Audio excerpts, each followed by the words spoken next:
ഇത് ഇന്നത്തെ ഗോൾഡ് മാർക്കറ്റാണ്.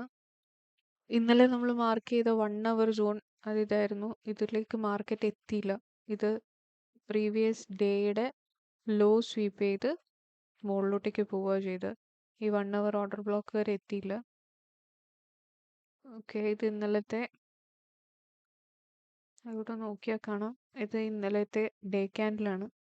ഇതിൻ്റെ പ്രീവിയസ് ഡേ ക്യാൻഡിൽ സ്വീപ്പ് ചെയ്തിട്ട് മാർക്കറ്റ് മുകളിലോട്ടേക്ക് പോവുക ചെയ്ത്. അതുകൊണ്ട് 1 അവർ OP ടാപ്പ് ചെയ്തില്ല ഇന്നലെ.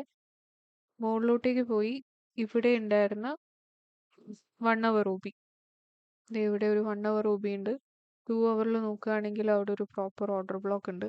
അതിൻ്റെ 50% ഇതുവരെ ടാപ്പ് ചെയ്തിട്ടുണ്ടായിരുന്നില്ല. സി ഈ ഒരു ഓർഡർ ബ്ലോക്കിൻ്റെ 50% ഇതുവരെ ടാപ്പ് ചെയ്തിട്ടുണ്ടായിരുന്നില്ല.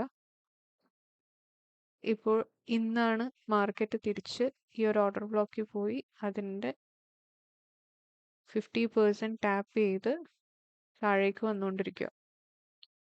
ഈ ഒരു കേസിൽ മാർക്കറ്റ് ഇപ്പോഴും സൈഡ് വേസിൽ തന്നെയാണ്. 30 മിനിറ്റിൽ നോക്കുകയാണെങ്കിൽ ഇവിടെ ഒരു പ്രോപ്പർ ഓർഡർ ബ്ലോക്ക് ക്രിയേറ്റ് ചെയ്തിട്ടുണ്ട്. ഈ ഒരു ഓർഡർ ബ്ലോക്ക് ആയിരിക്കും നമ്മുടെ അടുത്ത ഡിമാൻഡ് സോൺ.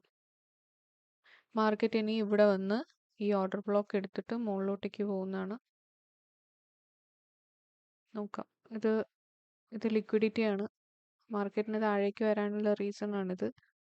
ലിക്വിഡിറ്റി ക്രിയേറ്റ് ചെയ്തിട്ടാണ് മാർക്കറ്റ് പോയേക്കുന്നത്. സോ ഈ ഒരു ഓർഡർ ബ്ലോക്ക് വാലിഡ് ആണ് എന്ന് വെച്ച് ഡയറക്റ്റ് എൻട്രി എടുക്കരുത്. കൺഫർമേഷന് വേണ്ടി വെയിറ്റ് ചെയ്യുക. മാർക്കറ്റ് ഇവിടെ വന്ന് ഇങ്ങനെ ഒരു സ്ട്രക്ചർ ക്രിയേറ്റ് ചെയ്ത് ഈ ഒരു ലാസ്റ്റ് സ്ട്രക്ചർ ബ്രേക്ക് ചെയ്ത് കഴിയുമ്പോൾ നെക്സ്റ്റ് പുൾ ബാക്ക് വെച്ചിട്ട് നമ്മൾക്ക് എൻട്രി എടുക്കാം. ഇതുവരെ നമ്മൾ വെയിറ്റ് ചെയ്യണം സ്ട്രക്ചർ ബ്രേക്ക് ആവുന്നത് വരെ.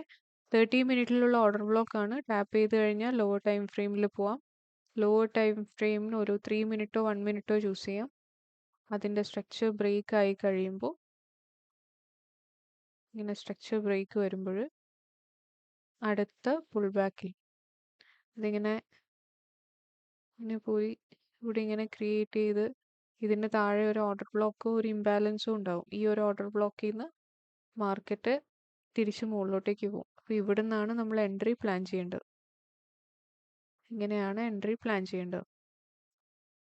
ഓക്കെ, ഇവിടെ ഇങ്ങനെ ലോങ് പൊസിഷൻ നോക്കാം. SL എപ്പോഴും സേഫായിട്ട് ഈ ഓർഡർ ബ്ലോക്കിൻ്റെ താഴെ വയ്ക്കുക.